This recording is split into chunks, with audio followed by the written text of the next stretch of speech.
Whatever happens, don't answer that next phone call.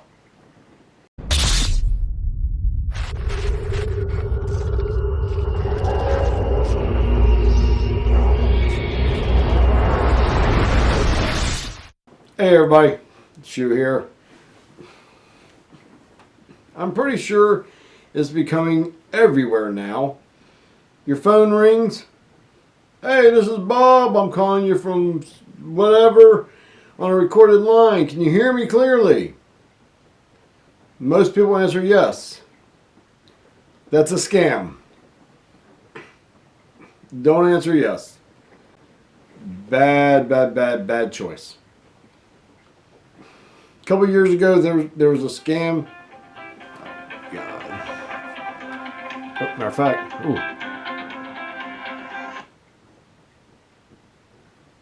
Hello, this is Paul, and I'm a TripAdvisor calling on a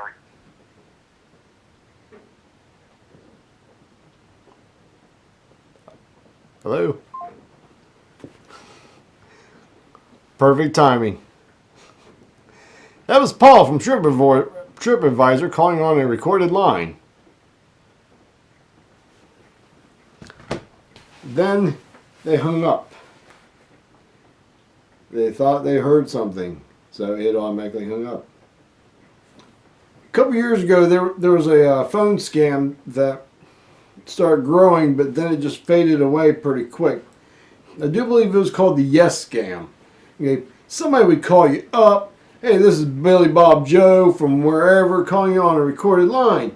Can you hear me correct? Can you hear me clearly?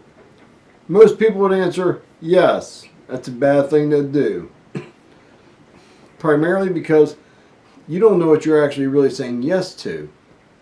If you're giving voice authorization to a free subscription for them to start billing your home phone, ain't no telling.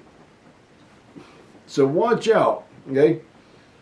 The way some of these things work is they'll call you up. Okay? There's two sides to these phone calls. First side is they will call you up and they'll say, "Hey, this is Billy Bob Joe from the Social Security Administration, whatever, calling you from on a recorded line.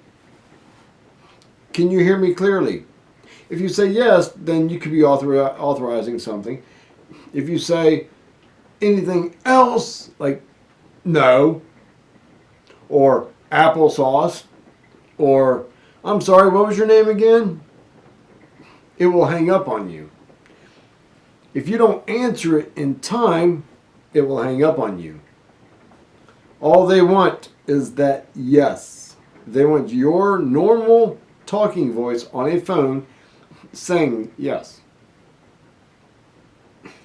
That's all they're looking for. That's the first part. Second part of it is they usually offer you a chance to get on their do not call registry.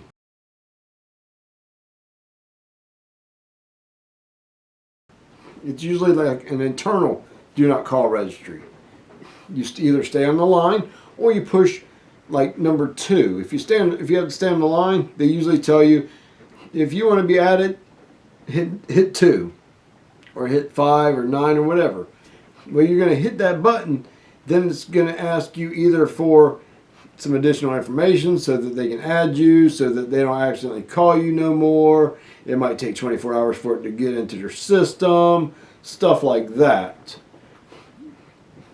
And some of them even, because most of them they use auto dialers, so they have no idea what number they're calling. So they need you to verify what number that they called by punching in the number. Other ones will automatically tell you what your own number is, and they need you to verify it. Push 1 to verify it, push 2 to put in a different number. If they're calling you, you shouldn't have to push in 2 to add a different number. It's going to be the number they called you on. That being said, again, you don't know what you're pushing them buttons for. They might be saying something like if you want to be added onto our do not call list, hit 2. But what's really going on behind the scenes is it wants to know if you are authorizing them to charge your phone account. Push 2 for yes, push 9 for no. Well, you push 2 because you want to opt out of their calling, and you want to be added to their do not call registry. So don't fall for that. A couple other scams that are going right now that people are starting to fall for again. Well, actually, let me grab my phone. On one of them, it's I think it's called Consumer Now 2016 at gmail.com. I actually saved the number on here so you can actually hear, like when you try to call them back, what it does.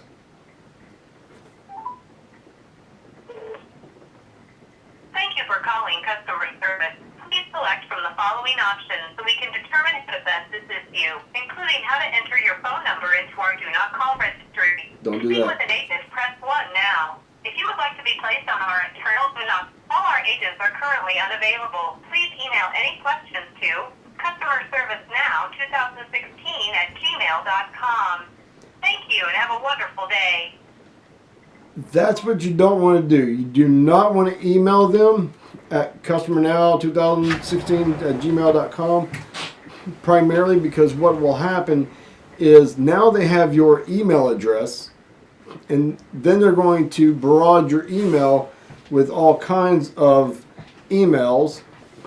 They're going to need your name, your phone number, your address, so that they can add you onto their do not email, do not call, all that kind of stuff. If it's a real company, they're not going to have you going to an outdated Gmail.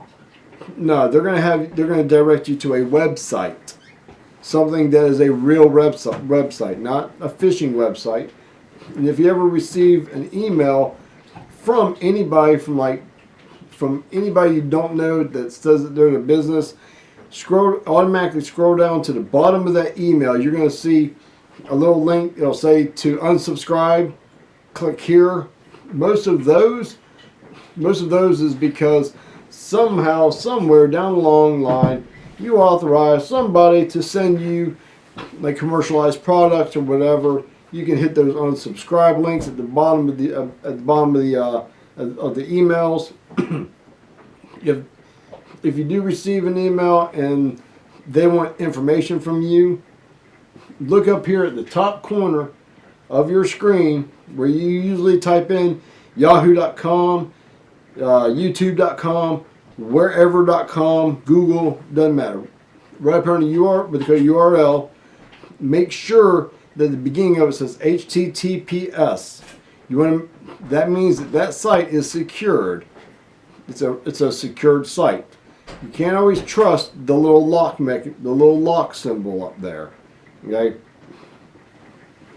You can also you'll have to go on a couple of these different channels to see how you can verify the certificates of the website to make sure it is a real website, stuff like that.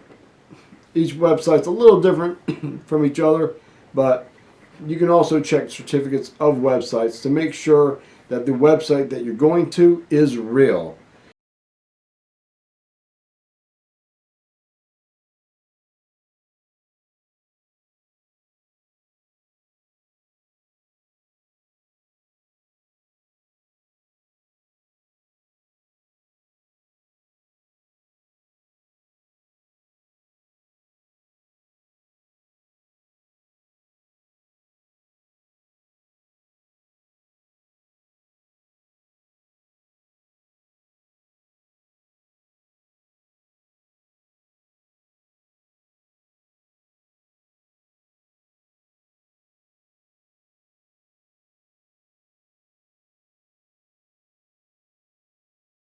Because you don't want these people to get your information at all.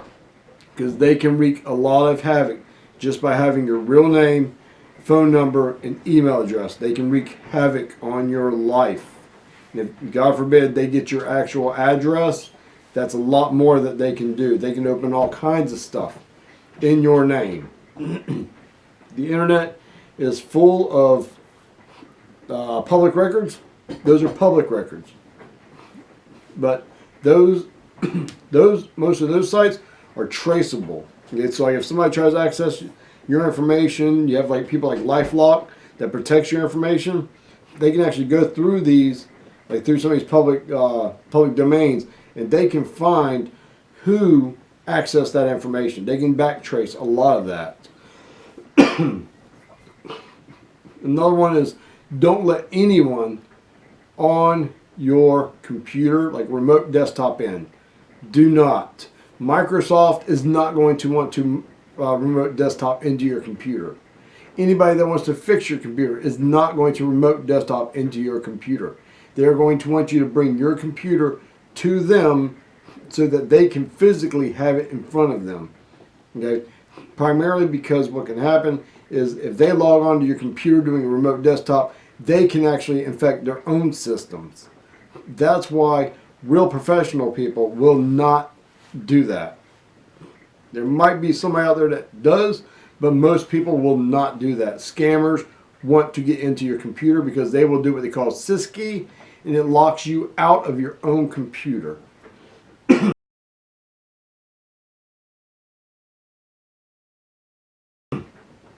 Again, plenty of videos out there where you can see where scammers syskey people and they're basically screwed. Everything you've ever had on your computer is gone now. Unless you pay them money and they unlock it. Just because you pay them money does not mean that they will unlock it neither. They get the money, how's that song go? Go home, get the money and run. That's what they do. They make it where you can't trace it back to them. And if you can trace it back to them, it's too much to deal with because international laws, all that kind of stuff. Most countries don't care because, hey, it's more money coming in for the country. So watch yourself on stuff like that. I'm only, I had a guy the other day, he called me up, told me that I downloaded a virus, my computer sent out like an alert system to Microsoft.com. He was calling me up to let me know that my computer contracted a virus or something. I had him on the phone for like half an hour wasting his time because I had problems opening my windows. I had to unlock my window, open it. Then I closed it back up. He kept wanting me to open my window, and it's cold outside. It's December. It's cold outside. I don't know why he kept wanting me to open my window for. I'm pretty sure my neighbors were thinking I was a little crazy. Because I kept opening them. He wanted me to open my windows. But he finally got the point, and he didn't have some very pretty things to say to me. But I don't care. I try to waste your time as much as I can. Don't let people on your computer. Watch out who you talk to on the phone. Don't fall for those automatic scams. And I'll see if I can. I'll put a couple links in the comment section below for about this Yes Scam thing. If I'm remembering correctly, I should have actually looked it up myself before I did the video. But just watch out. Don't fall for scams. I don't want any subscribers, potential subscribers, or anybody, period, that likes to use their computer for anything, business, for like watch movies at night, whatever. I don't want you to have your computer lost. I don't want you to lose your memories. I don't want you to lose pictures of your grandkids. Speaking of grandkids, don't fall for iTunes. Nobody, no real legitimate business is going to want you to buy iTunes cards.